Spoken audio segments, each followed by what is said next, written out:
In this video, I am going to discuss how to download Threads app. To download Threads app by Instagram, you need to open Play Store.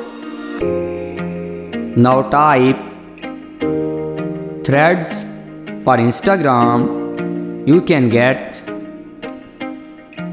Threads and Instagram app. Click on install. It will start downloading. Depends upon your internet speed, how much time it takes.